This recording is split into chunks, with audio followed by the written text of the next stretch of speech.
Hi, I'm Stephen Carson coming at you from St. Louis, Missouri in these United States. We continue today with the left-wing terror series.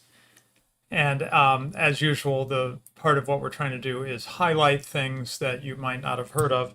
We might hit some things you have heard of, like the terror of the Bolsheviks. I do intend to come back around to that. But we're actually jumping slightly ahead in history after the original just after the original Bolshevik Revolution, and sort of in the context of a world where the Bolshevik Revolution has just happened.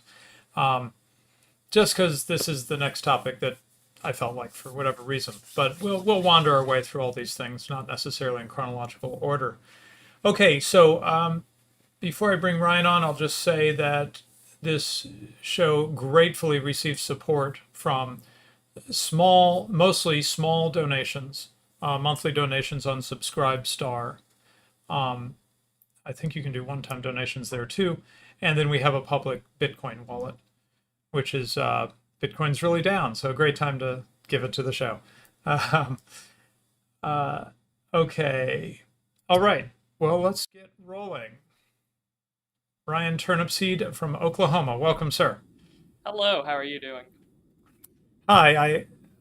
People may not realize, but you know, I have to really twist your arm to get you to talk badly about left-wingers, you know. It's like really comes unnaturally to you, you know. So Yeah, I think you just slandered me.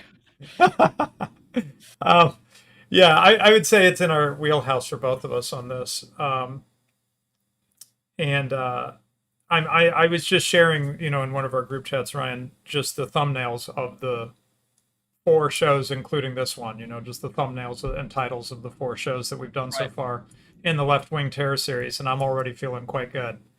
I feel like we have a very strong theme, and of course, an endless amount of material. To some degree, the challenge is what not to cover, right? I mean, we could we could go on for the next 2 years doing this, right?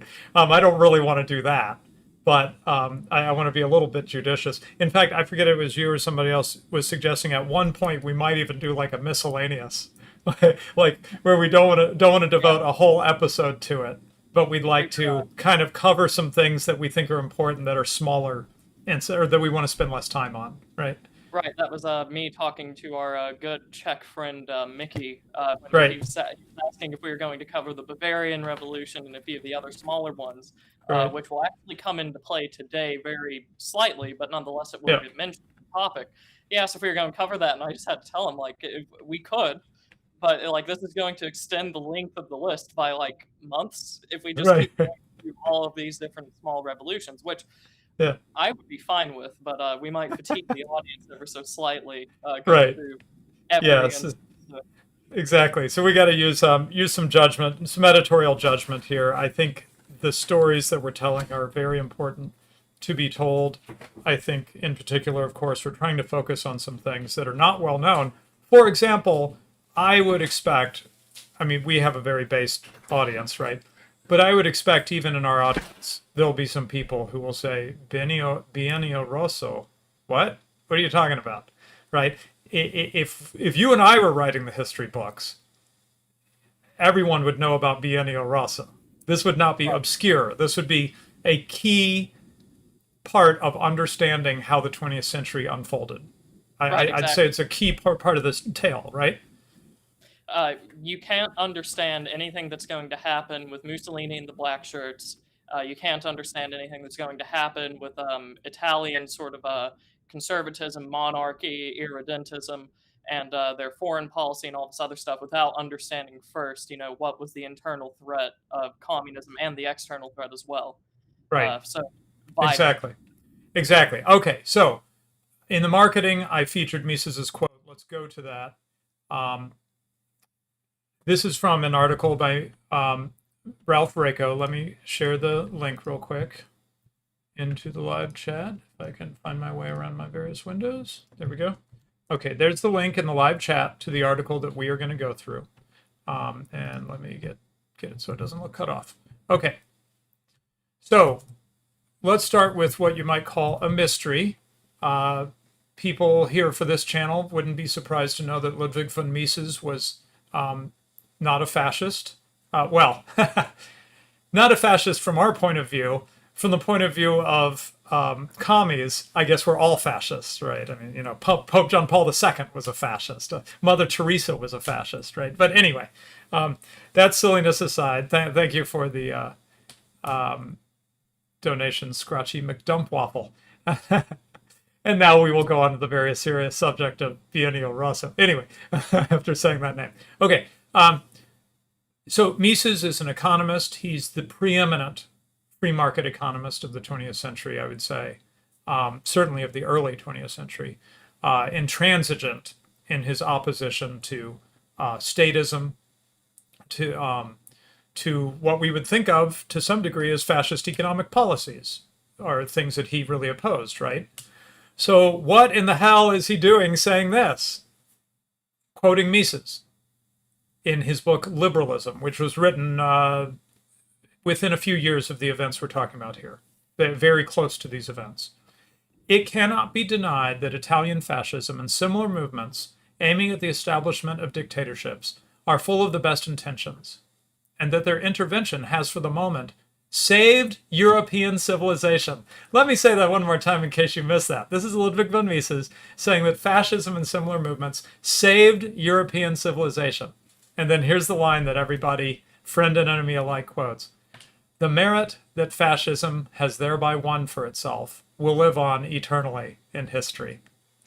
So obviously, Reiko says, what in the world was Mises talking about here?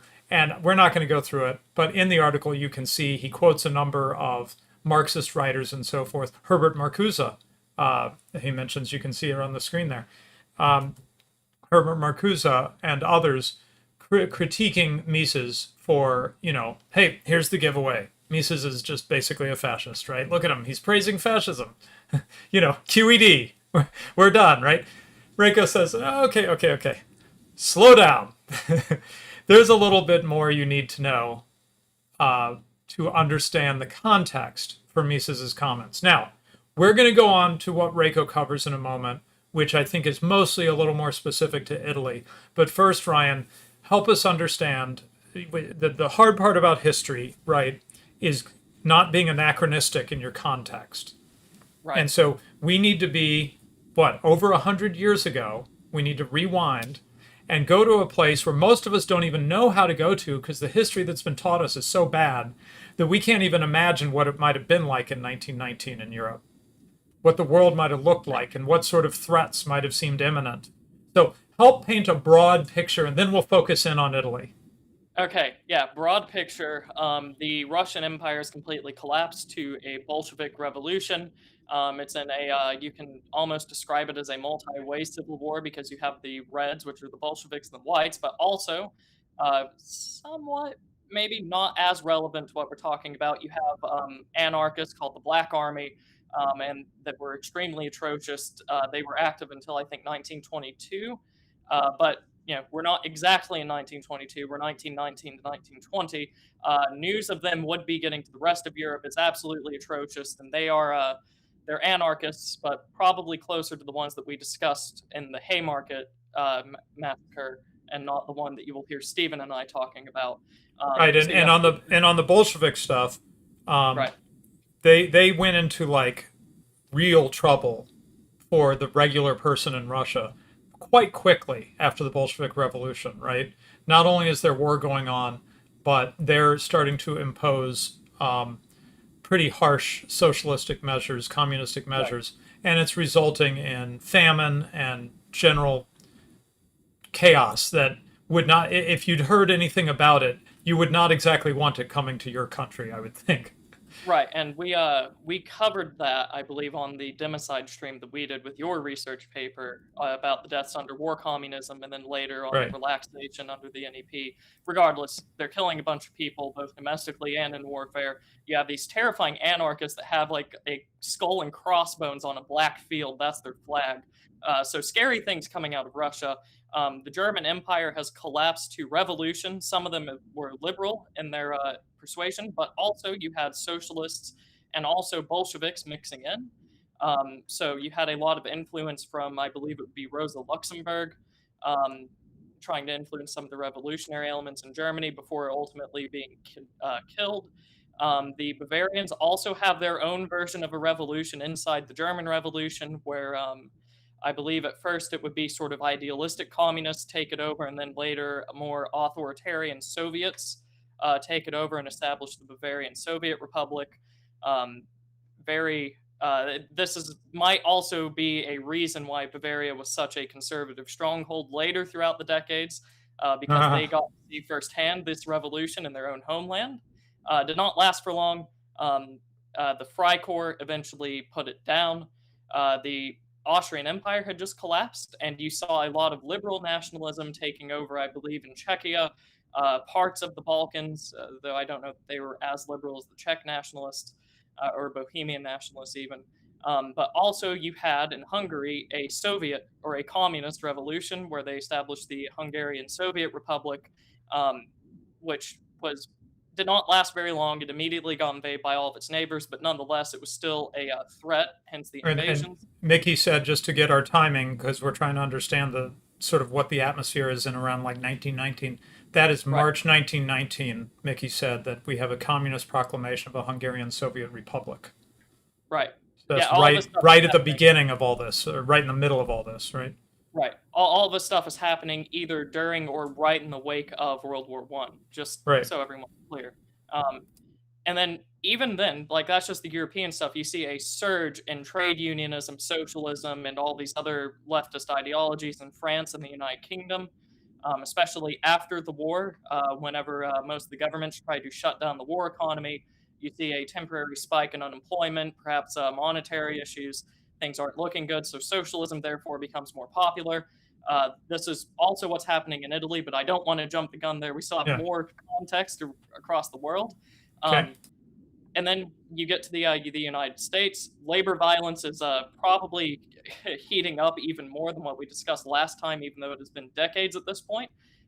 In Mexico, you have a revolution where agrarian socialists are basically trying to take down the central government in Mexico City, I believe. I don't remember my Mexican revolutions, but they are right in the middle of an agrarian socialist one. Zapata, if I remember correctly, I believe that would be the revolutionary leader. Okay. South America as well also has problems with socialists, but that is less known to my knowledge. And then you also have Arab nationalism for the first time kind of making its appearance. Not yet fully socialist, but a lot of the intellectual leaders are starting to flirt with it. Egypt has a revolution. It is not explicitly socialist. I want to make that clear. But the party that ends up getting Egyptian independence, quote unquote, as it was called at the time, eventually starts to give rise to much more socialistic elements. That will come later. So don't anachronize there and say that has already happened. But those are your sort of socialist, communist, or socialist adjacent movements that are happening throughout the world. And that's not even including the other revolutions that aren't explicitly socialist but might have allied with them. So right. So what I see is, as we know, Marx taught this historical determinism, right? That is that the socialist revolution was just going to happen.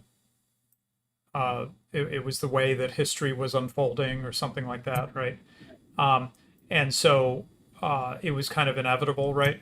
So, one could imagine, you're in North Italy in 1918, 1919, somewhere around there, and you hear Marxists saying things like, it's inevitable that there's going to be, communist revolution everywhere. And then all the things you just shared, Russia seems to be going communist, it is pretty much going communist, right? Or it's in the middle of a pitched battle of whether it will or not. And then there's uprisings and factory takeovers and strikes, and it's happening all over the place. You could be forgiven for thinking that communism might be a bit of a threat. And right?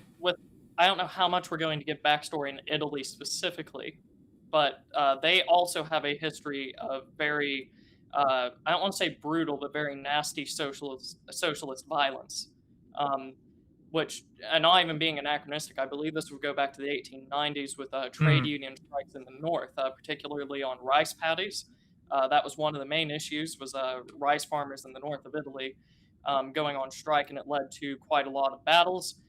That is where you can, in fact, get some of your leftist music. I believe that 1890s and the sort of socialist outbreaks and violence there is where you would get your song called Bella Ciao, if mm, you've heard of it. So Italy has a history of this, and also the government, the monarchy, didn't exactly do themselves favors in World War One. They entered on the side of their allies, which was somewhat unexpected from parts of Italy, but also a lot of Italy liked the Allies, so it was a divisive issue. mhm, Um, and what you also had was they promised commoners, anyone that was willing to fight, land and the vote. They promised those two things in very Roman fashion, and only delivered on one promise because they didn't exactly get everything they wanted out of the treaty that ended World War One. They were promised in 1915 in the Treaty of London uh, northern parts of the Adriatic out of the Austrian Empire, parts of Trieste, Fiume, Trent, which is the part going into Italy that the Austrian Empire had beforehand.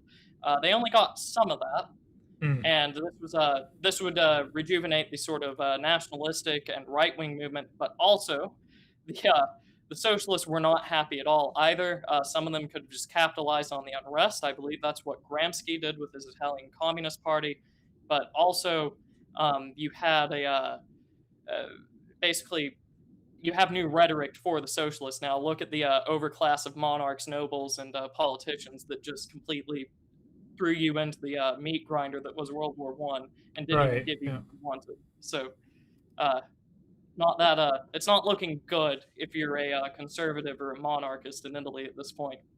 Right.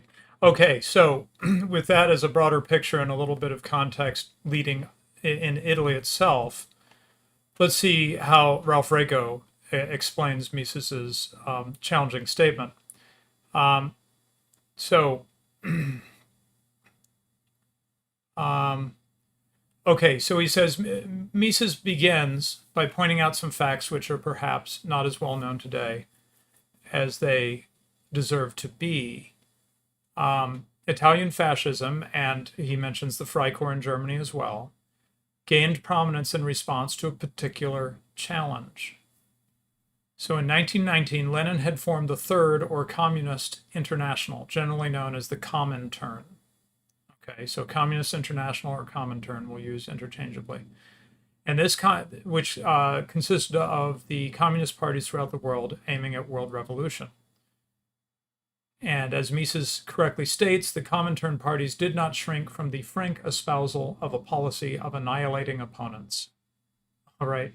So, um, just in case our series isn't driving it home enough, Ryan, violence was not just being used, it was being openly,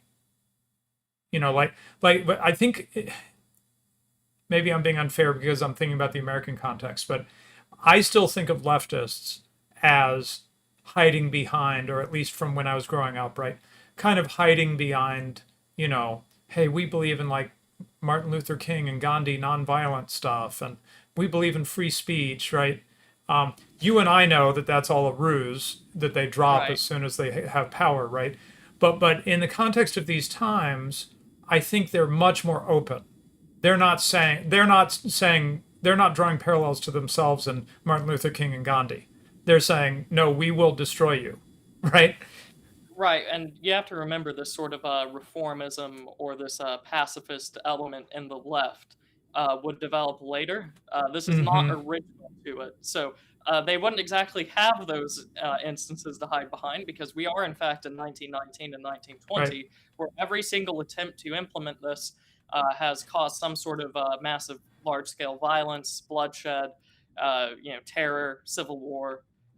If you are a leftist at this point, you're either in a trade union, which itself has its own reputation of violence, like we just started covering with the Haymarket incident, or you're a communist or a socialist, in which case all of your friends in the country's over are tearing the country apart and shooting people. So you're not going to hide behind the peaceful element of it. Right, right. So yeah, understand that this was very threatening. So, in December 1917, Lenin had launched a campaign of incitement to terror, encouraging the masses to take the law into their own hands, to rob the robbers, that is, to despoil the landowners and the bourgeoisie. My dear listener, you might be the bourgeoisie from the point of view of people like this, just so you know understand who they're talking about.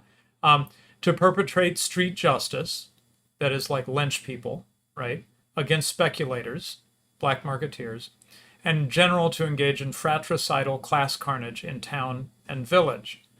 Um, uh, Grigory Zinoviev, first head of the Comintern, declared in 1918, so this is the year before the 2 years we're really focused on. In 1918, he said, if necessary, the Bolsheviks would exterminate 10 million people in Russia. Some people feel that the total that they exterminated was more than 10 million. Academic agents questioning some of those numbers, but certainly they were quite serious about using murderous violence to crush people they saw as enemies. In 1918, there was the Cheka created, first incarnation of the Soviet secret police, later known as the KGB, the KGB. And so they were turning the Red Terror and systematizing the Red Terror, right? And so this and economic transformations that wrecked the economy and produced mass famine was what the Comintern promised and expected to bring to all the nations of Europe and then the world. And then he talks about some things you already said. Soviet republics had been established briefly in Bavaria and Hungary. I don't think you got to this. Poland. So right. Give the context here. Yeah. Right. The Soviet strategy, during or right after the Civil War in Russia, wasn't to recover the nation or anything like that. It was to push directly into the newly established Polish Republic. It would be newer than the Soviet Republic because it only comes into being after World War I, whereas the Soviets come into being during. They were going to push into the Polish. They didn't expect them to be well organized, armed, or defensible. And they were going to link up with the German revolutionaries, both in Bavaria but also throughout the rest of the country. And they were also hoping to get some sort of contact with the Hungarians, which would also require them to push into other countries in Central Europe, Slovakia or Romania, one or the other, or both. It didn't really matter because none of this stuff ever really came into being. The Soviets got pushed back out of Poland by a sort of desperate defense. Desperate not in that the Poles were absolutely crumbling at them, but more that if the Poles lost here, this was their one chance at nationhood since let me see, it'd be the 1700s. Right. I can't quite forgive me. Yeah, I think you're right. I remember when the first partition was, but it would be humiliating the Poles, and that it wouldn't mark well for them as a group. So it is a desperate defense. They end up pushing the Russians back. The Russians also tried to invade and establish order in Ukraine because they had a national republic there that was set up. So, the Soviets are very, very aggressive for just having come out of one of the worst civil wars the world had seen at the time, which also caused fright to the world. Like, this is the first major communist government, and they're already just invading all of their neighbors. Right. And but you were jumping ahead a little bit, right? Because this is 1920. So right. This is more right in the middle of our story here. Russia is in the Polish-Soviet War is basically trying to speed run the communization of like Central Europe, right? Right. Yes. He's going to try to go through Poland into Germany, and then now you've got this huge area. If he succeeded, you'd have this huge area, from Moscow to however far they could get in Germany to Bavaria or something, you'd have this huge area that was under the control of communists, and they would have been in quite a position to go from there, right? So we know that the Poles turned them back, but for the context for what we're talking about in Italy, they didn't know that yet, right? this is all going down as we tell the Right. story. Right. The Poles repelling the Russians will come near the end of the story. So, All right. it'll kind of be climactic, I guess you could say. Okay, so so now let's bring Italy in. Lenin and the other Bolshevik leaders looked on Italy as a particularly promising area for revolution. The Italian Socialist Party, which its initials in Italian are PSI, so we might refer to it as PSI. The Italian Socialist Party was controlled by the Maximalists, who considered themselves Leninists and looked to the Comintern for ideological direction. So in Bologna in October 1919, at the 16th Party Congress, they proclaimed the start of a period of revolutionary struggle to bring about the forcible suppression of the bourgeoisie within a short time, and called for the armed insurrection of the proletarian masses and proletarian soldiers to establish the dictatorship of the proletariat. So, I've kind of hammered it, but just one more time before I stop hammering it, Ryan. These are not Fabians, right? The whole point of the Fabian socialists is we are going to win at the voting booth or something like that. We're going to or at least we're going to do it more slowly. Where these are revolutionary socialist movements we're talking about. So when he says forcible suppression of the bourgeoisie within a short time, they're not thinking on in the long term here. They want to see this happen in their lifetime, maybe in the next year, right? That's the kind of time frame they have in mind. They're not looking to capture institutions. They're looking to burn them down and build something new after they win. Exactly. Yeah. So I hammer this stuff home because we're so used to the long march through the institutions and a sort of Gramscian or Fabian strategy that is patient and looking to the long term. That is not what we're talking about right now. That is not what Italy's dealing with in 1919, 1920. Okay. Now, the socialists declared that the proletariat must have recourse to the use of violence for the conquest of power over the bourgeoisie. Okay, so with the general elections of 1919, the PSI, the Socialist Party, became the largest party in the Italian parliament, as well as, and here let's highlight this for Academic Agent, were he to ever tune in, as well as the best organized, right? As we've been learning from Academic Agent in his book, The Populist Delusion, organization matters. And so not only are they winning elections here, they are tightly organized, which makes them more dangerous than all those votes.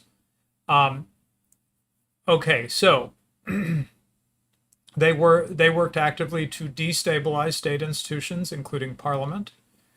The party newspaper Avanti went so far as to state that soon all the parties will be eliminated.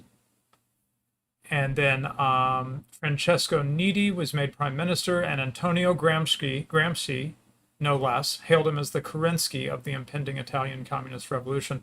Kerensky being the one, he wasn't a Bolshevik, right? He was the one who sort of laid the groundwork for the Bolsheviks to take over, basically, right? Well, I don't know if I would put it like that. Kerensky was the one that took power in the Republic, coming from the decline of the Tsarist regime, and then immediately preceding the revolution and civil war. He had a strategy, though, which you could have been alluding to there, where he basically just said no enemies to the left, and opposed any sort of right-wing force in the country, but he was not exactly friendly with the Bolsheviks. So No, I understand. I just mean he in the context of Gramsci comparing Francesco Nitti to Kerensky, he's basically saying this guy's the stepping stone to us taking over. Right. Just as you could see Kerensky as a stepping stone to the Bolshevik Revolution, right? That's what he means by that. Okay, so yeah, now I don't want to do too much of the historiography.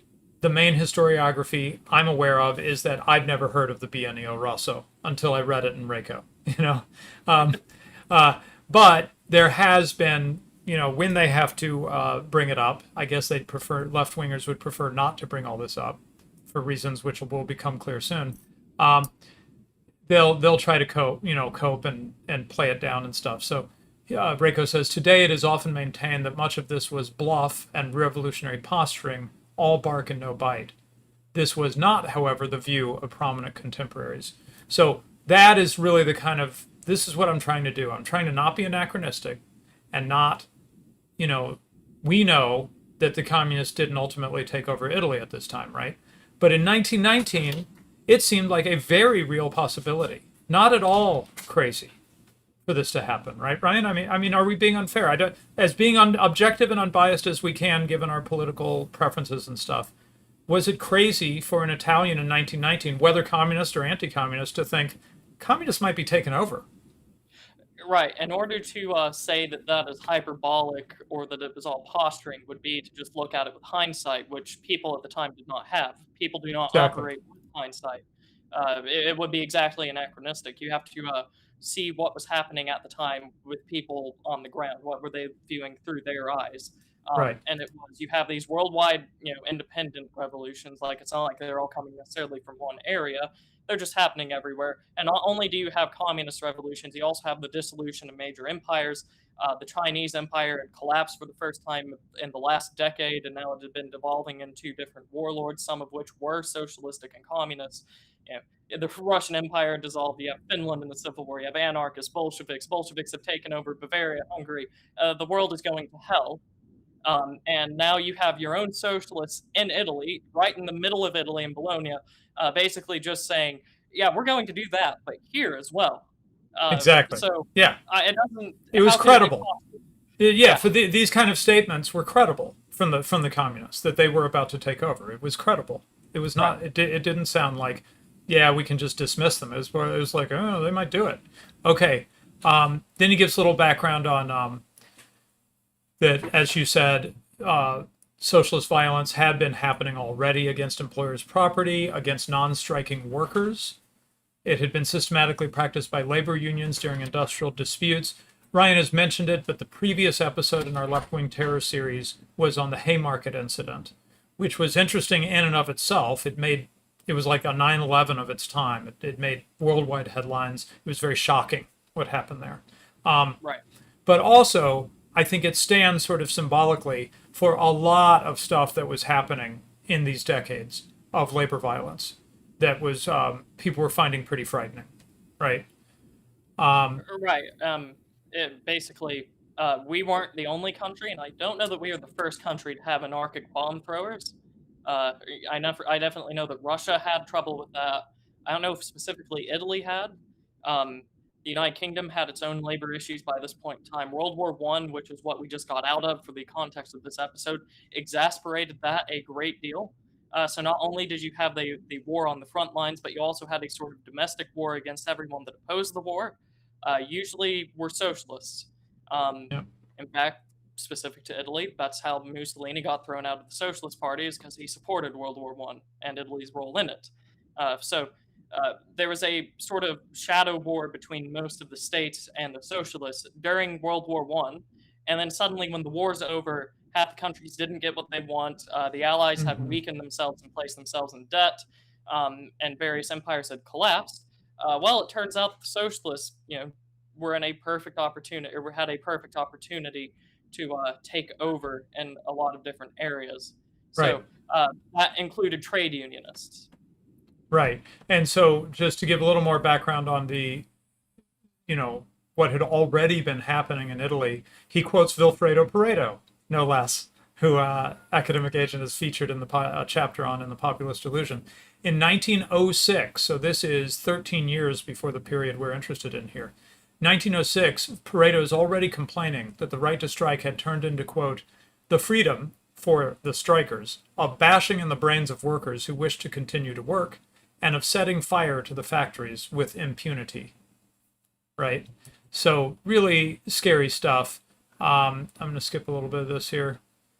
Okay, so this union violence, by no means limited to Italy, has virtually disappeared from the commonly held picture of the rise of fascism, as well as of the history of the 20th century. Like I said at the beginning, if Ryan and I were writing the history books, Biennio Rosso and similar kinds of things going on throughout Europe would be something that you would walk away remembering, right? Just like when they write the history books, they really emphasize certain things, right? Because they want to tell a certain story. Well, this is a really key part of understanding what's going on in Europe at this time. Right, and you mentioned at the outset, basically the mainstream historiography is to not talk about this, and Mm-hmm. that's correct. And what they replace it with is sort of the revanchist or the not revanchist, the irredentist movement in Italy, basically wanting to get what they were supposed to get out of their treaty. They basically just say, "Oh yeah, people were angry at the treaty, and then the fascists took over for that reason." Which Okay, I didn't really know that. undersells the threat Yeah, here, that's not. because Yeah, and so it's that's hard. It's hard, right, Ryan? Because this is where historians can really be devilish. yeah, As you pointed out, you aren't neglecting that in your comments. That is an element going on here right. that they didn't. So there's like a little grain of truth, but it misses the elephant in the room, I think, in telling this story to focus on that, right? Yeah, exactly. And it's not even that it's unrelated to what we're talking about. It's not like they were independent events. People in Italy were angry. It's just there's a step between people in Italy were angry at the results of World War One, and then suddenly Benito Mussolini takes power. Right, Yeah, right, right. there's a step missing in between there, and that's Yeah, what we're exactly. talking about. Yeah, that's what we're going to fill in. Okay. Yeah, and he talks about the mediating intellectual class, which has produced this picture, has been deeply committed to pro-union prejudices, right? So, union violence in Italy was not limited to the industrial centers. Systematic violence had already been introduced into large parts of the countryside by the socialist agricultural unions. A writer sympathetic to the unions has written of the lands of the Po Valley, subject to chronic labor surplus. By a remarkable tour de force, the socialist peasant leagues had overcome this difficulty in the first 2 decades of the century, but their achievement had a price. The need to maintain cohesion in the face of the constant threat of blacklegging by unemployed or migrant workers made necessary extremely harsh methods of discipline. Boycotting and violent intimidation were frequent in the red provinces. Okay, I don't know how much we've covered labor economics here and economics of union movements and so forth. But the basic way that union movements achieve something for the members of the union is to screw over the people who are not in the union, just to simplify really quick. And so what he's saying here is there was a chronic labor surplus. That is, there were people looking for work. There were unemployed people who were willing to work. But the unions, members of the unions, kept their own wages up by violently preventing those people from taking jobs. Okay. So they're maintaining unnatural wages, basically, Right. wages above the market rate through violence. That's what's happening here, right? Yeah, to anyone that caught the last episode in the series, hopefully this sounds familiar. Exactly. Yeah. Haymarket ended up being I think that's part of the reason I wanted to do this. It kind of slides together really nice. So the period 19 to 1920 is known as the Biennio Rosso, the 2 red years. Strikes and demonstrations in these 2 years were conducted in an atmosphere of wild rhetoric and messianic revolutionary expectations. Italy was pounded by a veritable strikeomania. And then he puts the Italian word, I'll give it my best shot. Schiaparomania. Something like that. Strikeomania, an incessant series of politically motivated strikes that claimed many victims killed and wounded. So in the northern and central countrysides and cities, the socialists were just running wild, and there was not much of a government response. And I think part of that can be explained, Ryan, is that we're still in this post-World War I phase where things are kind of chaotic, right? And the governments are not in this strong, we've got control of everything kind of position. The post-World War I governments in Europe are often very weak, divided. They're not ready to like smack down rioters and get control of things, right? And they have a huge socialist component that is in the government, that has been elected to the government, that's sympathetic with the strikers, right? So the PSI became the largest party, but if I remember correctly, there is a coalition of literally everyone else that actually formed the government. So they were outside of government. It's just the only issue was they had control over Tuscany, not Savoy. I think we'll see this. I think he's going to cover this. Yeah. So They basically control the entirety of the north of Italy. They just called for massive insurrectionary behavior. The government is weak and divided because everyone else, it turns out, does not agree on how to govern, because you have liberals, Mhm. conservatives, monarchists, nationalists, reformist socialists, if I remember correctly, were also in government. You had centrists, Republicans, or no, I don't think the Republicans were in coalition. So the government is weak. And this isn't, like you said, this isn't a extraordinary thing. Even states that stayed out of World War One were weak and ended up collapsing afterwards. Mhm. Spain comes to mind as a very neutral country that did not escape the political turmoil during these decades. Which I hate to plug myself, but Panama Hat and I just talked about that this last Right. Saturday.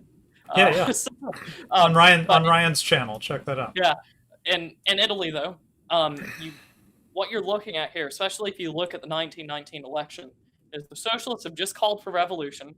The government is weak, and if you look at the electoral map, they basically control the north. Everything north of Rome, Mhm. except for parts of like Venice and I believe it'd be in the northwest of Italy, would be under control of the socialists. So, Got uh, it.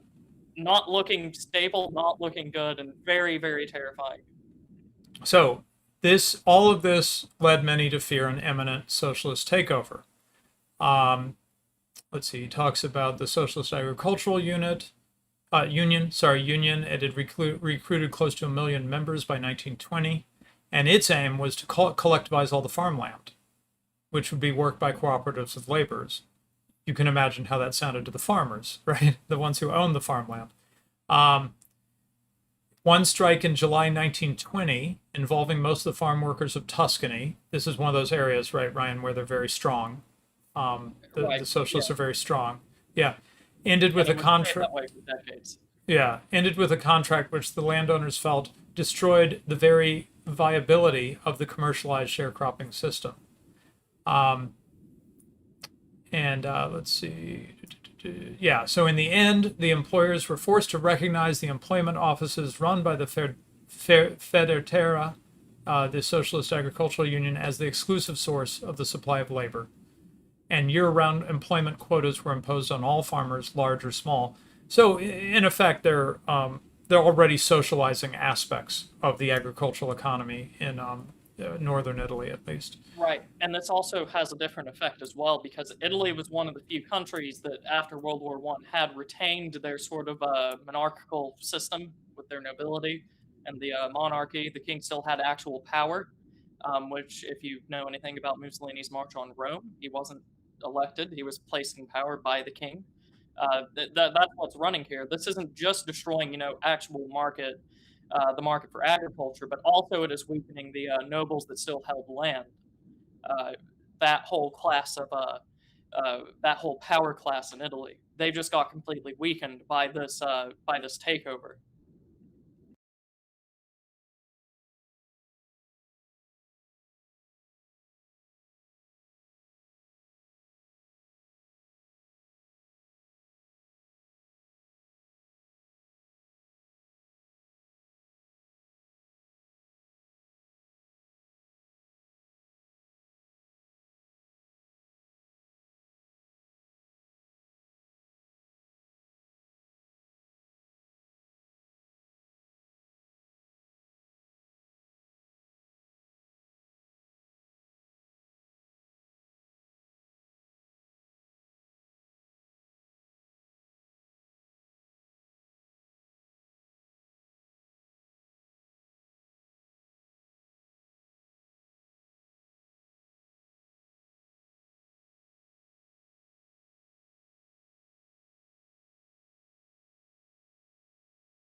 Right there, that's the whole point. Yeah, it's open declaration.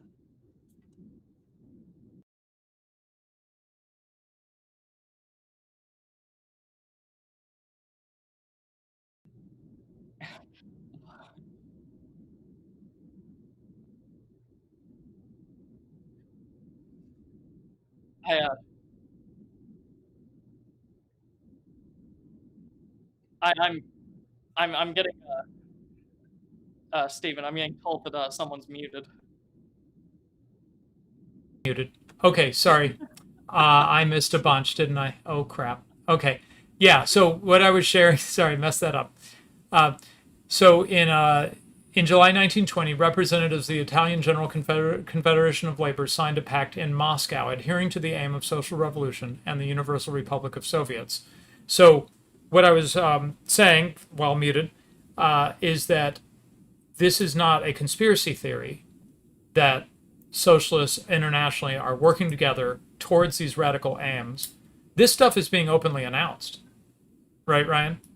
I don't Right. think this is secret. Right, and I'm being told that we missed the last like 3 minutes as well, so you might want to go back just slightly before that point. Oh, Um, uh, oh shoot, I what? messed up.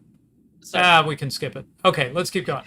Uh, yeah. So anyway, to my point, this is not people like going, "Hey, there's Reds under the bed" or something like that, right? I mean, this is the Comintern, Lenin's pronouncements that we highlighted earlier. This thing with the Italian General Confederation of Labor signing a pact in Moscow. It's all like known, right? Anyone who's paying attention like knows this stuff is happening. Doesn't that seem right, Ryan? right, they could still hear me, but I did say that it was a public declaration what they Yeah. were doing Yeah. here, signing Right. things in Moscow, being very friendly to the Soviets, being very open about wanting a violent revolution and socializing agriculture, just directly taking over the market for labor, which is what we were talking about directly preceding this, where a Italian trade union basically took over the labor supply for agriculture. Not only did that completely destroy the sort of liberal market economy that had been developing, but it also weakened very much the landowning class and any nobility that still held land. That's what we're talking about. Very public pronouncements here, very grand, sweeping strategies from the Italian left, and also very terrifying. So hopefully that summarizes everything that might have been missed there. Okay, so I'll just give up muting. I was trying to deal with background sounds that get picked up on my mic while you're talking and I'm quiet. But anyway, it means I have to mute and unmute and remember to unmute. So, okay. Okay, now here's where we really come to it. I need to highlight this. Okay, now in September 1920, workers in Milan, Turin, and Genoa hoisted the red flag, seized control of the factories, and proceeded to try to run them. In order to protect the experiment, the works were put in a state of defense with red guards and, in some cases, barbed wire and machine guns. I mean, just imagine this, right? You live in a town, and, down the street or whatever, there's a factory that's been taken over, and now there's guys with machine guns on towers or something, or on the walls. I mean, this is crazy. This is feeling like this is happening, right? What'd you say? Yeah, I was saying this. For most men, and especially the northern part of Italy, which is where Milan, Turin, and Genoa are, these things wouldn't necessarily be foreign, but the shocking thing would be that it's happening at home. Because remember, they just got out Yeah. of World War One, so this violence is very much known to most men. Right. But also, it's at home, and the war Yeah. didn't exactly reach Milan, Genoa, and Turin. It was more in Venice and the sort of Veneto area. So Yeah. So this is not that, supposed to be. This is not supposed to be the front lines down the street from me in Milan or whatever, right? right, But it looks like the front lines in a way, right? right, Yeah. So what are they up to? The socialist unions demanded control of employment and challenged the owner's direction of production, which is, a convoluted Marxist way of saying we're taking over your stuff, right? We're taking over your right. factory. You guys can own the production, but we get to say who gets to operate it and in what direction it's going. But you own it, don't worry. Yeah, right. In Turin, workers' councils were formed, which Antonio Gramsci and other communist intellectuals hailed as the Italian version of the Russian Soviets. I feel like, Ryan, and maybe I'm just going off my own ignorance here, Yeah. the notion of Soviets is not well taught and understood. Yeah. Can you talk about that for a moment? So the very generic meaning being as is used here, it has a very specific context in Russia. Obviously, it's in the name of the Soviet Union and all this other stuff. It is a workers' council. We can use that as the going Yeah. definition for what we're talking about here. Obviously, then it tended to be very communistic, but it is not inherent in the definition. It is just a council, a sort of democratic body, I believe was supposed to be the original intention. But obviously serves revolutionary purpose as well. It gives a sort of devolved looking structure to the socialists. So, the Soviets can say, look, guys, we are still a democracy. We believe in devolution. You can determine your own. You have determination as a worker in the Hmm. Soviet Union. You can go to the local Soviet. But obviously, this is a facade, as I'm sure that we all know. Right. The Italians don't yet have an overarching socialist government, so they can actually fairly convincingly pull that facade off, or put it on rather, where they can say, "Look, guys, we are devolving power to local workers. We are organizing, though, and we're going to bring about the revolution." That's what's going on here. It's just workers' councils. Right. So I think this whole next paragraph is key. So I'm just going to read it. The local elections of November 1920 put control of nearly 1/3 of communal and half of all the provincial councils in the hands of the PSI, the Socialist Party. Since socialist influence in the South was minimal, this amounted to virtual socialist domination of many of the northern and central districts, especially in Tuscany, Emilia, and the Romagna. Sometimes declaring their towns revolutionary republics, the local socialists announced their intention to use the communes as a springboard for revolution. Socialist councils used their powers to raise taxes on wealth and property, increase spending on public services, favored workers' cooperatives and municipal contracts, and subsidized consumer cooperatives to undercut the private retail and distribution trades. So change is coming, not we're accustomed to this idea of it being pushed down from like a central government. Here Right. it's being done on a more regional or local level. But nonetheless, to the person who is suddenly paying higher taxes, maybe having their property seized, right? It feels bad, right? Right, and for people that aren't aware of sort of Italian political organization, the communes that we just talked about that the socialists were elected to, it's not like Italy was already socialistic, and it's not like they were renamed that. The communes are a medieval form of organization. At this point in time, though, it's basically just small provinces or districts. If I remember correctly, I think it would usually surround a city. Uh, Mm-hmm. so they are basically taking over on the local level these provinces and cities. It would be equivalent in the United States to taking over counties, mayoral offices, and potentially state governments. So Right. uh, they're doing the Italian equivalent for anyone that is unaware of how Italy might organize themselves. Right. So this brings us to how it seemed to everybody, which is what the point of all this is. Millions in the middle classes became convinced that Bolshevism was on the point of overwhelming the country. A historian of Italian fascism writes, in retrospect, such fears seemed exaggerated, and many historians have challenged the myth that fascism saved Italy from Bolshevism. But in late 1920, after the propertied classes had suffered disastrous economic and political defeats in north and central Italy, this was exactly the perception of recent events. At a local and provincial level, the socialist revolution was being inaugurated. It was already underway. Okay, so that's what that this is helping us understand Mises's comment, right? Right. Mises does not treat this as a myth. And remember, this quote from Mises that we started with is his book Liberalism comes out in 1921, 1922. It's not too long after this time. So this is very recent for him. And he still remembers that it was very taken very seriously, the possibility that the socialists would take over Italy. Meanwhile, as we've already been describing, the government is just being useless. It's not, protecting property rights. It's vacillating. A decree of 1919 permitted temporary occupation of uncultivated land, which had the predictable effect of provoking more occupations. The government officially assumed a posture of neutrality in labor disputes, which meant scant protection for the rights of property or of non-striking workers. So, to a leftist, this might sound fair, right? But think about it. Think about it this way: like today, you call 911 and you say, "Hey, people are in my house and they're like taking over my house," and the answer on the other end is, "We're going to consider ourselves neutral in this situation." That's not what you want to hear, right? Right. So, Um, and you also had, of course, parts of the government now were actively sympathetic to the Right. socialists, so it's not Right. necessarily just neutrality. Like I mentioned, if my memory has not failed me, you even had reformist socialists that were in coalition with the government. So you see all these local elections where hardliner socialists are winning the elections. To the reformist socialists, it could be better, but that's not a bad outcome for your elections. So um, just take for that what you will. It's neutrality, but also parts of it are very sympathetic to the socialist takeover that Right. you see, which might even sound familiar to some countries in modern day. You know, Yeah.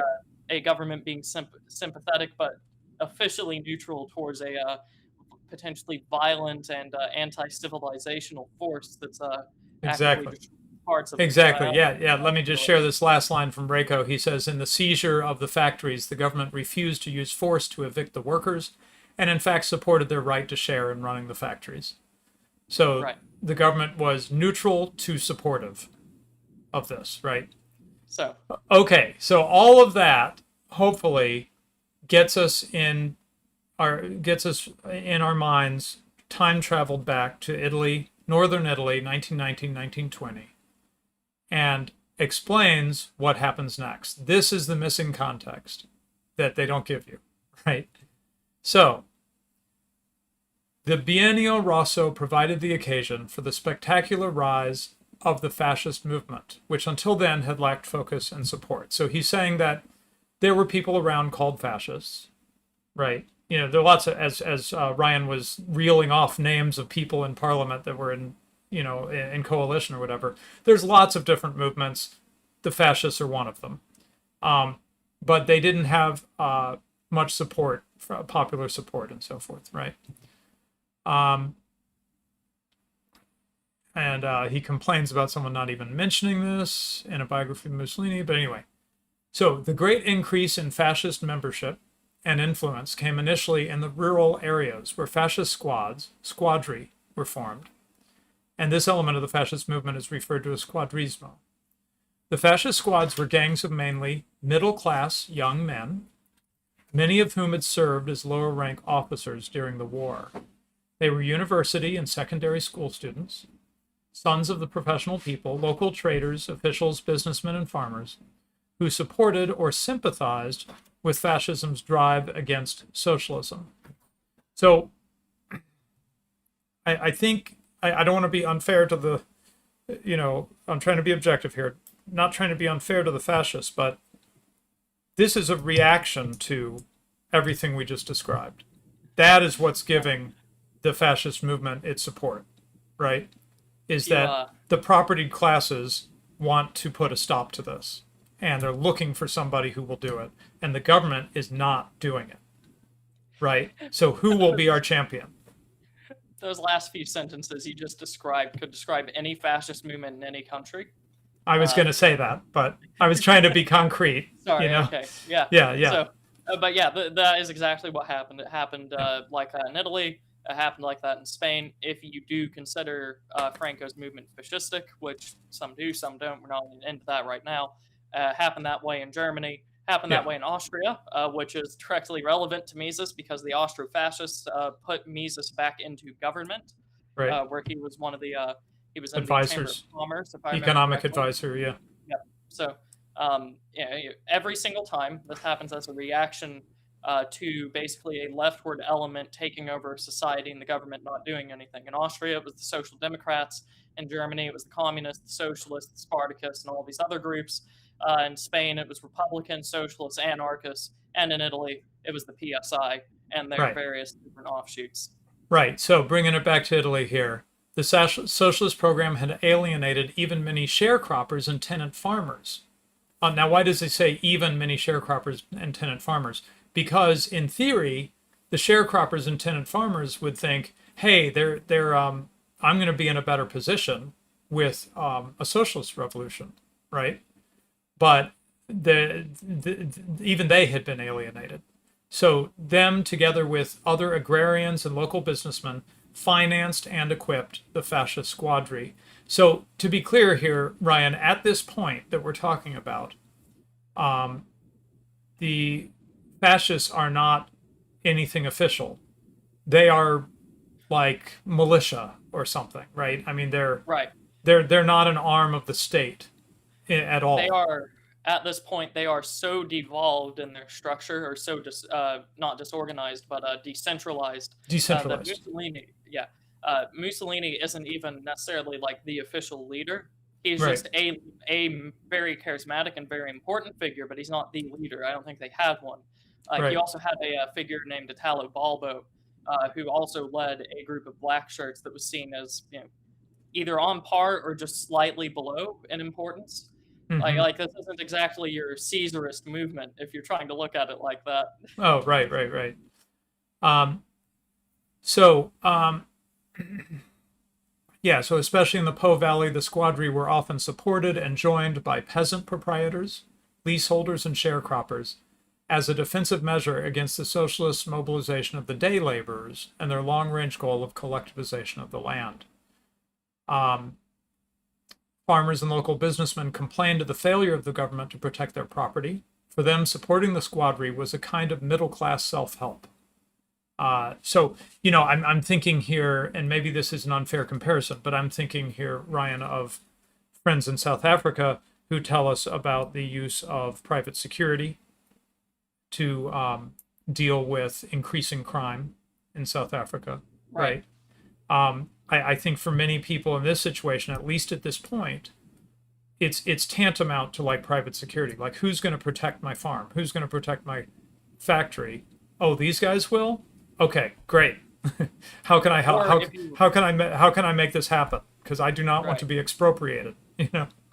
Or if you want to harken back to an even earlier episode that we did on Reconstruction, if you recall, you had a lot of militia groups basically in the South that would rise up to oppose Reconstruction or Reconstructionist policies, one of which was land redistribution and basically putting the newly freed slaves in charge of carrying that out. You Hmm. had groups that would result as a reaction of this and oppose it, which is very similar to what we're seeing in Italy. It's a militia group basically that's decentralized. You have very charismatic figures leading it, not necessarily a Caesarist movement, but also not unorganized either. They're an ideological reaction to what's just happened, and they're also reacting to a very leftward turn in policy. So, if you want to draw comparisons as well, we covered Reconstruction a year and a Hmm. half ago, basically. Uh, the Red Shirts was a group in the United States. They weren't fascist. Don't be anachronistic, but they have a lot of similarities with what you are seeing in this story. Right, right. But the point is, I just wanted to emphasize: don't think of this as like a branch of police or military. I mean, it's literally private citizens, often military veterans, right? But private citizens who are like, somebody's got to stop this. I mean, I almost think a little bit of I'm stretching a little bit here, but the fellow who got on trial and famously got um, found innocent, the young man, Rittenhouse. Rittenhouse, yeah, right, where he and others were going into this violent situation and basically trying to provide security and some kind of sanity, right? So it's to some degree it's something like that, right? They're just people at this point. They're not official, you know. Right. Right. Um, Exactly. okay, so in Carrara, where the local socialist authorities threatened outright expropriation of the marble quarries, the squads very forcefully disrupted their plans.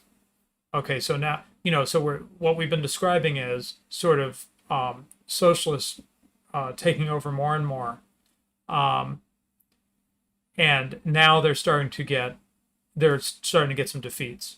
Okay, in Genoa, the squads, largely composed of non-union workers, broke the union monopoly over the docks, winning the acclaim of the workers who had been excluded. Um, And he says the counteractions of the squadry were by no means merely defensive in any narrow sense. Instead, they undertook a successful campaign of violence to root out the socialist infrastructure.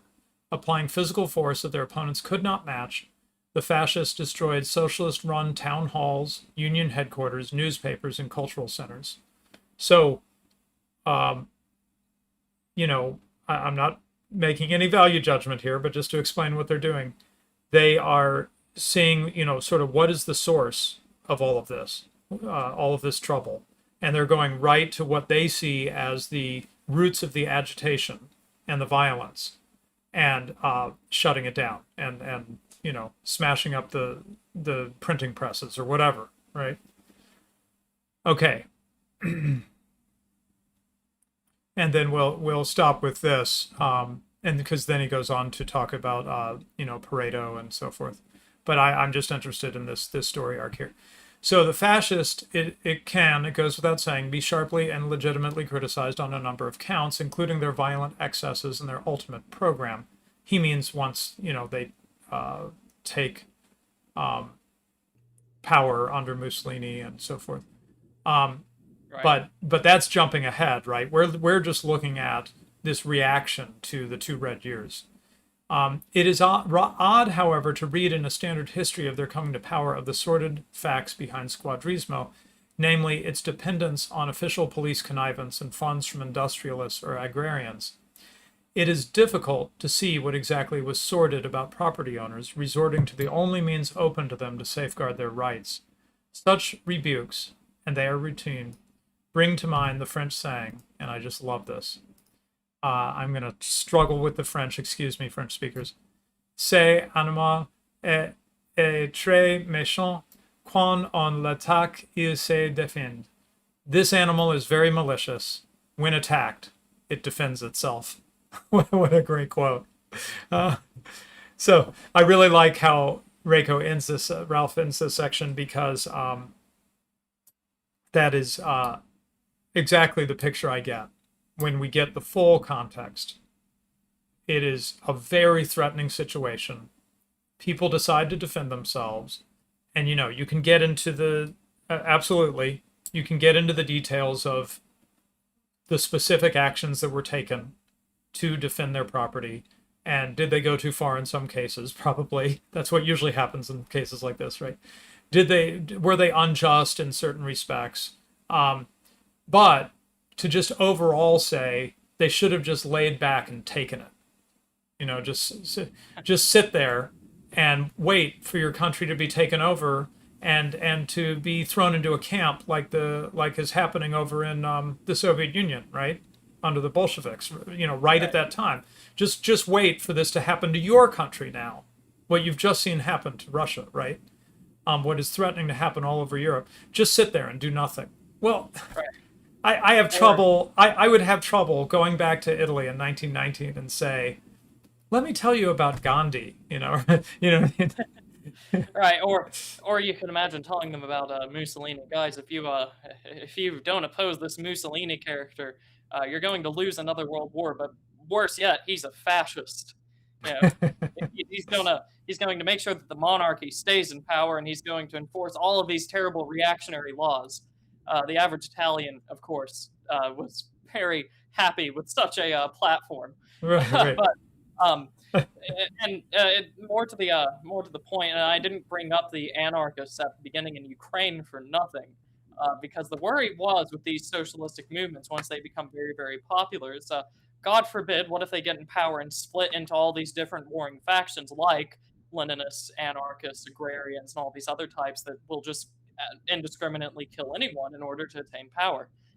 Not the best system to live under, and it is now a threat that the Russian Revolution has proved how disunited socialism or communism actually is. You have the threat of crazies basically using the ideology as justification, like they might with any other ideology, but this one, very materialist in nature, allows them to just indiscriminately kill anyone in the attainment of power. That's what you saw with Nestor Makhno. It's what you see with Lenin in the Soviet Union. None of this stuff should be controversial. What I'm saying is just a statement of fact. So that is the other fear. If the PSI wins, what comes after? Oops, wait, sorry, Brian. Repeat that. I hit the wrong scene. I was leaving the screen sharing scene. Yeah, if the PSI wins, what comes after them? You were saying. Yeah, that's the worry, because Yeah. with these movements, as is unfolding at this point in time, you don't have hindsight to look back and say, oh well, some governments stabilized, others different. We can look at it for this and this reason. In 1919 to 1920, you do not have that hindsight to go off of. Russia is in a mess. Mexico is in a mess. The Hungarians are being invaded by their neighbors. Russia is pushing into Poland and all of its other neighbors in Ukraine. Finland's in a civil war. Germany has just collapsed into multiple different states that are each dealing with their own leftist revolutions. If the PSI gains power, who knows what's going to happen to Italy? Yeah. That is Right. what you have to deal with. Right, exactly.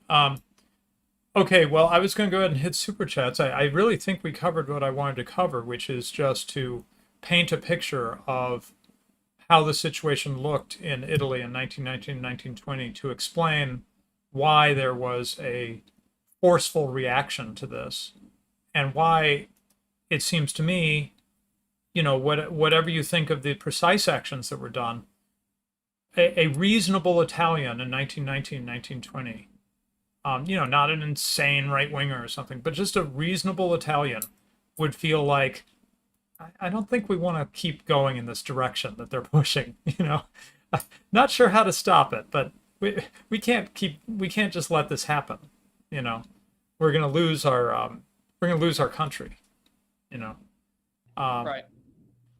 So none of this is to justify specific actions that were taken to put it to a stop, but I think that it's just wrong that they tell you this is why we have this meme saying or whatever in right-wing circles, right? And then for absolutely no reason, ... right? What we mean is there was a reason. They just don't tell you what it was. Right. Right. And you also have the other joke as well that you can kind of see when looking at the Orthodox history is you'll have leftists, if they are teaching you about this time period, that will say none of the violence happened and everyone that got on the receiving end of the violence deserved it. It didn't happen though, and we would do it again. Yeah. So right. That's the other sort of inconsistency, if that's what you're wanting to point out. But it's also a direct look into their intentions, that they are after power. And of course, you can extrapolate that to your own ends. Are you going to oppose them or go after it yourself? Not the question we're here to answer, but it's right. The time period is a remarkable insight into their psyche. Yeah, yeah. Okay, so let's highlight a few things. Hey, I might have. They're all on the screen. Great. Can I do this? Oh no, sorry, that's the other app. Okay. Anyway, Scratchy McDumpwaffle says, unrelated to this stream, but Turnip, did you miss Belladad and communist infiltration of the Catholic Church in AA's evangelical stream, or did you not deem it important? So the evangelical stream was just touching on evangelical Protestantism, and as such, I did not include anything about the Eastern Orthodox, the Coptics, the Roman Catholics, or anything like that. Right. I think the only times I mentioned the Roman Catholics was saying that they had the first ordained clergyman to really use television as a good form of media for evangelism, and also that they had Dorothy Day. I believe that was the only times I mentioned the Roman Catholics, being as that was not the topic of the stream. Right. I have heard that name Belladad, but I don't know that I've learned about whoever that is. Okay. Mickey says, you do not have to even pay attention to notice the communist conspiracy. Proclamations of the Moscow International were all over the news back then. Yeah, so this was not being done in a corner. Not only what had actually happened was well known, the Bolsheviks looking like they were going to win the Civil War and take over. Well, I guess by 1919, I'm sorry, Brian, I should know my history better. When would you say the Bolsheviks, everyone internationally would say, okay, yeah, the Bolsheviks are in charge now, that's that? So I wouldn't go there because they also immediately after the Civil War restore order in some of their former territories that seceded. So you can make a claim that that is still a continuing civil war, if you will. They were invading Central Asia in the mid-20s, and as with the Caucasus, it was a while until they were able to take over parts of Ukraine, the parts that the Polish didn't own. They had interventions in Finland to try to secure that for the Reds, which would ultimately lose out to the Whites. So it's a bit like asking when World War II starts. You have stuck up academics that will say, well, actually, it's not 1939 because Japan invaded China in the 32. Therefore, Yeah, right. so uh, if you're looking for an official date, I wouldn't go looking for it. It's not that useful. Right. But violence is still going on. Yeah. Most major violence at that point was winding down or at an end. It's not to say it didn't exist, but it was definitely on the decline, if you will. Around that time. You're saying around Yeah, 1919, 1920. 1920 in particular. Yeah, 1920. Right. So you've got just outright, taking over there, other things going on as Ryan described across Europe. And as Mickey's pointing out here, these proclamations from Lenin and from the Communist International and so on and so forth, um, that everybody is hearing about, right? It isn't a secret message to the between communist parties. It's public. It's a public Right. announcement. We are going to kill you middle class people. you know. Right, exactly. Unlike, as a contrast to the last group that we covered, the Knights of Labor, this was not some esoteric secret fraternity that people were joining. This was all these proclamations were meant to be thrown in the faces of everyone to either terrify them or get them to join. Right. They had utility in their mass propaganda. So Right. keeping it secret defeats that. Okay, and then finally, Lundberg says an ounce of silver bullion at spot price for the war chest, less the YouTube tax. So, thanks very much. A generous donation, actually. Okay, so I think we are caught up on those things. Thanks very much. I actually, my sense of time is terrible. How long have we been going? I should have a timer somewhere. I don't even see. Probably nearing an hour and a half. Oh, yeah, okay. We're getting up to, yeah, I see it. So like an hour and a half, a bit less because we didn't start right away. Hour 15. I think that's about right. I like it. I like it that we're picking something that we can cover, and I feel like give a pretty good idea. Maybe not the level of detail that, say, Apostolic Majesty and his friends would cover an episode in, but that's not exactly what I have in mind. I'm not trying to give the ultimate conclusive history of the Biennio Rosso in this case. It's more, my hope is I get it into your head so that it won't leave. That something Right. happened here that you might have only vaguely heard of or just not heard of at all, which I hadn't. And I hope that anyone who watches this now remembers forever that it wasn't the Italian fascists didn't rise in response to nothing or in response to not getting what they wanted out of World War One. They rose in response to this, to cities starting to just about fall to the communists across northern Italy. By the Right. way, something that rabbit hole I don't want to try to cover, but unless you have a very pithy comment on it, the fact that socialism was not having an appeal in southern Italy kind of intrigued me, and wondered Yeah. what's the difference between north and south. So, yeah, very quickly, southern Italy was always more agrarian, less urbanized. Going back to the Mm. Napoleonic Wars, it was the first region of Italy to oppose Napoleon and the French Revolution. The The southern San, one, southern yeah, was yep, okay. Huh. the San Fedesti was a right in the very south of Italy, not Sicily, but I believe what would that be, uh, Calabria or something like that. I don't remember Italian regions as well as I should. Calabria. Yeah, that's it. So they came out of the very south of Italy. They opposed the revolutionary government. They were always these more staunch monarchists. Right before the unification of Italy, they were the Kingdom of the Two Sicilies under the House of Bourbon. Very Roman Catholic, very reactionary compared to the more liberalizing Sardinia Piedmont that eventually united the Italians and gave the House Savoy, which was the monarchy that the Italians kept. Um, During this point in time, they were very anti-socialist, very anti-communist, because that agrarian, reactionary nature, the Roman Catholicism, definitely stayed in the minds of people. The anti-revolutionary nature as well. Basically every invading army they did not fare well under. Um, so whenever the fascists finally arrived, southern Italy is not necessarily, I wouldn't say, the most supportive region of the fascists, but they also weren't the most oppositional either. Definitely not disinterested, not disenfranchised. I can't think of the word right off the top of my head, but those that were more nationalistic in nature in the South found a great home in the black shirts. Mm. So that's the quick summary on southern Italy. It's definitely one of the more interesting parts of Europe.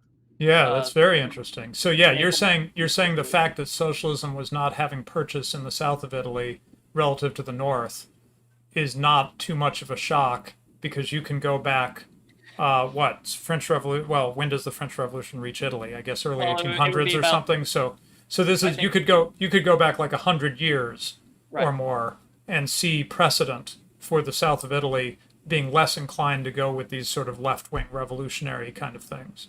Right, I believe it That's would be interesting. about 1804, and not a surprise. It is to be expected that the south Mm, of Italy would be the more traditional leaning one. If you go to the referendum on the Italian monarchy immediately after World War II, I believe the South was one of the more solid areas in favor of keeping the monarchy, which eventually lost out to a you know CIA-backed Republican initiative, which I'm sure we could get into at another point in time if we talk about right, the years ahead. right.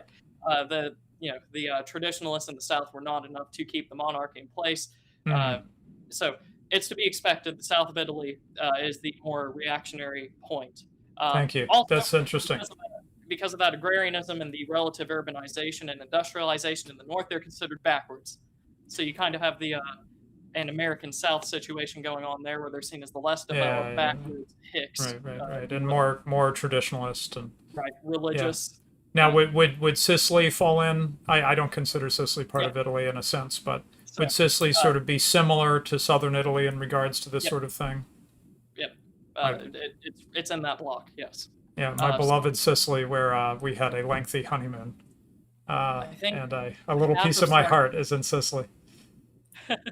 Sorry, I didn't mean to cut you off. I think Go ahead. Sardinia is a bit more complicated, so I wouldn't lump Mm-hmm. in all of the Italian Yeah, islands yeah, yeah. into the south.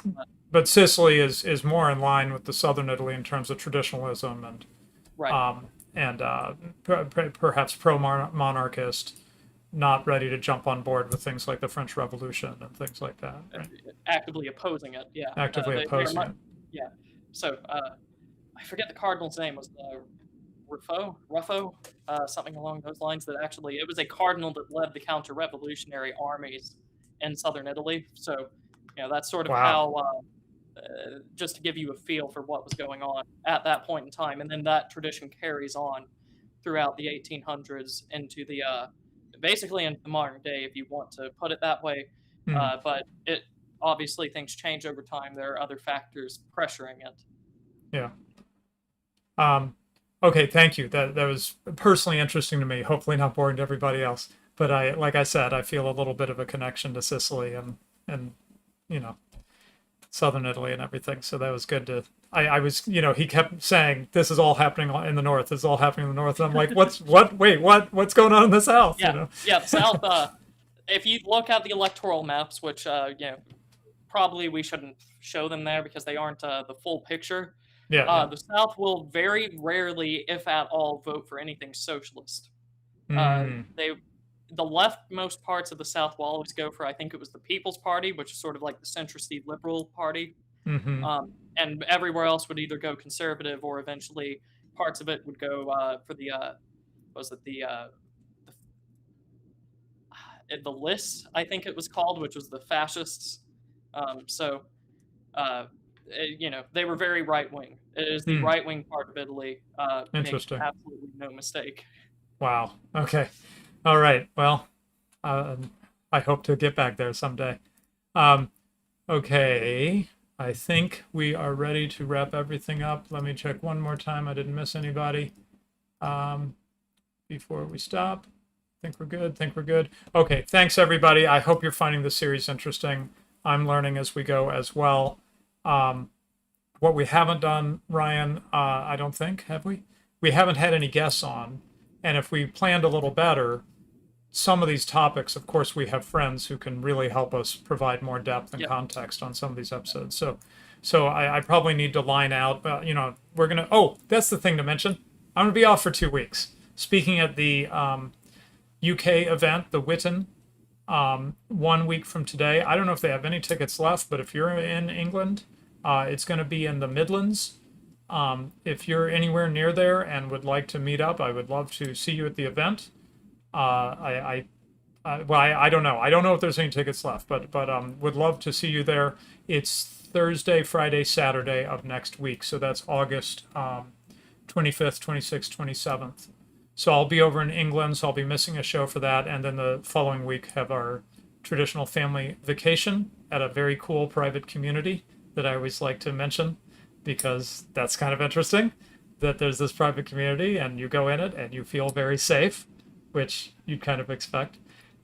Anyway, okay, so that's that. Anything else, Ryan, before we go? Yeah, last week you did give me the blessing to take the Thursday time slot for the next couple of weeks. Oh, yeah, with your channel, you mean? Yeah, so... Yeah, okay. Yeah, definitely. I'll see what I can organize. And, and of course, I would like to shill my the stream that I did with Panama Hat this last Saturday on my channel, Brian Turnipseed. We went for over 4 hours talking about the history of Spain from the restoration of the monarchy in 1874 all the way up until the prelude to the Spanish Civil War. If you would like to see some very surprising or interesting parallels between current American society and Spanish society completely collapsing, leading to the Civil War, by all means, go check out that stream if you have the time and the interest. Panama Hat did a very good job. He was mainly the presenter, and I was providing parallels and filling in basic information for those that weren't aware of the period. So, yeah, go check that out. Okay, should I'm putting it in the live chat. Should I say on the Spanish Civil War? It sounds like it was sort of more like setting the stage for it. Setting the stage would be okay. Yeah. And set the stage. The stream's title is Spain and America because the whole stream we are drawing parallels between American society and Spanish societies both collapse. And we had one of our friends who has also been here in the live chat, goes by a Greek name that I'm not going to try to pronounce. He was in the live chat the whole time, lining out these parallels in hilarious directness and saying at the end, could not be me, like corrupt and immoral politicians running the government could not be me, things like that.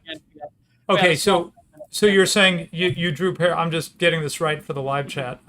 You draw parallels to current American society, or the current American situation, I guess I should say. Yep, this is directly applying history, if you will. Okay, I just dropped that in the chat. That gives you a link to that specific stream from last Saturday, but then subscribe to Ryan's channel and you'll have something to watch at this time. Hopefully the next 2 Thursdays is your plan, right? School starts this Monday, so yeah, I could just be completely knocked off of my current schedule, but I am hoping to get our Thursday time slot, hopefully with something economically oriented. So okay, great. Yeah, so please tune into Ryan, subscribe to Ryan's channel, keep an eye out for it. Thank you, Ryan. That's great. I love to have something fill in while I'm out, and can even more peacefully enjoy my time off. So, okay. Well, it's wonderful doing this show as I just reflecting for a moment as I go off to have my annual vacation and speak at another event. Obviously, doing this show has really gotten me back into the game of talking about economics and politics and history, which is a great interest of mine. But, at some point it goes beyond just learning about stuff, and you start thinking about, as you guys were doing on Saturday, right, Ryan? You start thinking about what does this all mean now? All this stuff I'm learning. Does it shed insight? Does it give me insight on our current situation? Does it suggest some courses of action, right? Right. And I've been studying, I started 40 years ago on mass murder by states. So I've been thinking about this stuff for a long time, since I was a little boy. And I've read a lot of theory, a lot of history. I have so much more I could read. But, my mind turns more and more to, how does this help me understand our current scenario? How can this help me and my family and my friends and my community? Right. Maybe put us in a better position somehow, Right, yeah. What can be done? Yeah, what can be done, yeah. Okay, so thanks very much, Ryan, and thanks, everyone. And I'm just so excited that the credits work again. Enjoy the credits. You see all the supporters.